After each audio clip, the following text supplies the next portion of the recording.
Allah haradadır? Quran, məkan-zaman anlayışı və müasir fizika.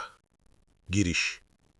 Allah haradadır sualı, bəşər tarixində ən çox verilən, eyni zamanda ən çox mübahisə doğuran mövzulardan biridir. Bu sual daha çox inanmayanlar tərəfindən ortaya atılır və möminlərdən cavab tələb olunur. Çox vaxt verilən cavab belə olur. Allah hər yerdədir, çünki o bizə şax damarımızdan da yaxındır. Qaf 16. Lakin bu cavab bəzən yeni sual doğurur. Əgər Allah hər yerdədirsə, onda murdar yerdədəmi?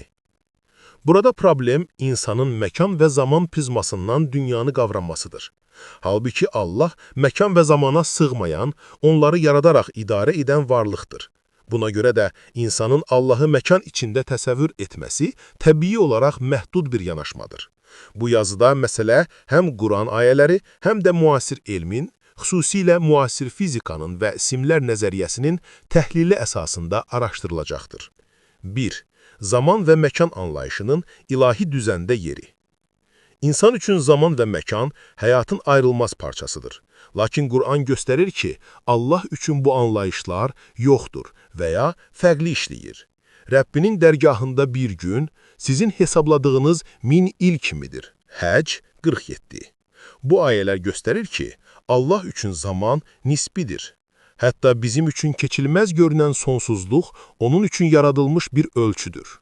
Deməli, Allahın məkanı da bizim anladığımız fiziki məkan deyil. 2. Allah hər yerdədir ifadəsinin mahiyyəti. Quranda Allahın insana yaxınlığı xüsusi vurğulanır. Biz insana şax damarından da yaxınıq. Qaf 16. Şərq də, qərb də Allaha məxsusdur. Hara üz tutsanız, Allahın üzü oradadır. Bəqərə 115.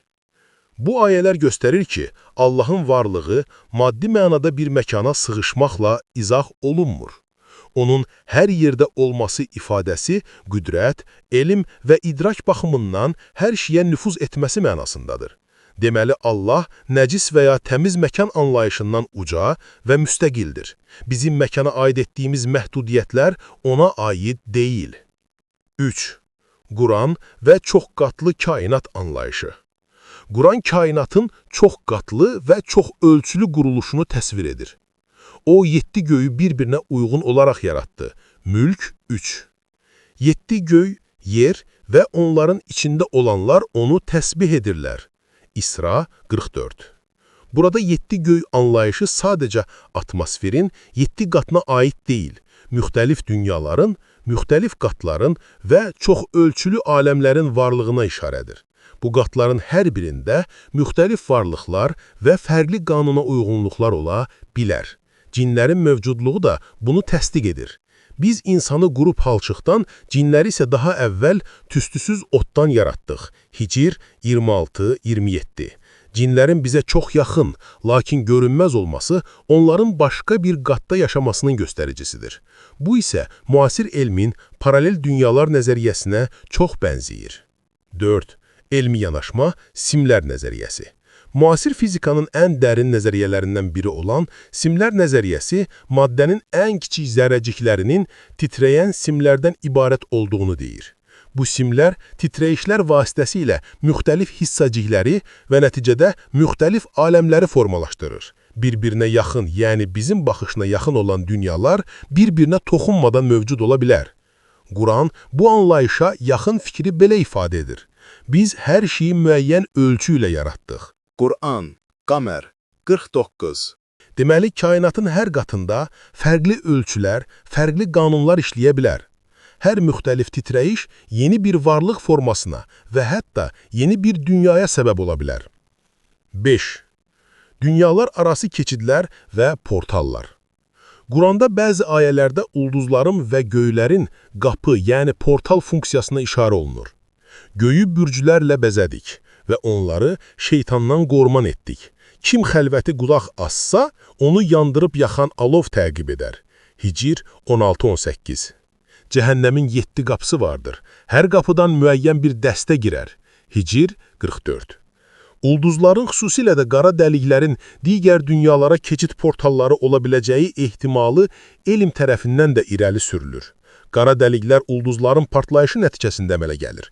Ola bilər həmin qara dəliklər ulduzların daxilində mövcuddur, ancaq ora müdaxilə etmək qeyri-mümkündür. Bəlkə də cinlər müdaxilə edə bilər, ancaq Quranda göstərildiyi kimi həmin keçidlər onlardan da qorunur. Quranın 7 qapı ifadəsi isə hər dünyadan müəyyən istiqamətə, bu daha çox qiyamət gününə aiddir, keçid ehtimalını metafizik dillə təsvir edir. 6. Allahın yaxınlığı və çoxqatlı dünyaların sirləri. İnkar edənlərin Allah hər yerdədirsə, nəcis yerdə dəmi sualı əslində məkan anlayışının məhdud təfəkkürlə qavranmasından doğur. Əgər kainat çoxqatlı və çox ölçülü quruluşdadırsa, onda bizə görə eyni məkanda olan müxtəlif varlıqlar bir-birinə toxunmadan mövcud ola bilər. Allahın hər yerdə olması da məhz bu çoxqatlı reallıqların fövqündə durması, onları əhatə etməsi mənasındadır. Nəticə 1. Allah məkandan və zamandan müstəqildir, onu bizim fiziki məkan təsəvvürümüzlə məhdudlaşdırmaq mümkün deyil. 2. Quran 7 göy anlayışı ilə çox qatlı və çox ölçülü kainat quruluşuna işarə edir. 3. Simlər nəzəriyyəsi və kvant fizikasındakı paralel aləmlər anlayışı Quranın təsvirlərini elmi baxımdan anlamağa imkan yaradır. 4. Dünyalar arası keçidlərin varlığı, ulduzların və qara dəliklərin portallar kimi işləməsi ehtimalı Quran ayələri ilə uyğun gəlir. 5. Allah hər yerdədir ifadəsi, onun məkan və zamandan uca olması, hər şeyi elm və qüdrəti ilə əhatə etməsi deməkdir. Maddi mənada məkan məhdudiyyəti ilə izah olunmur.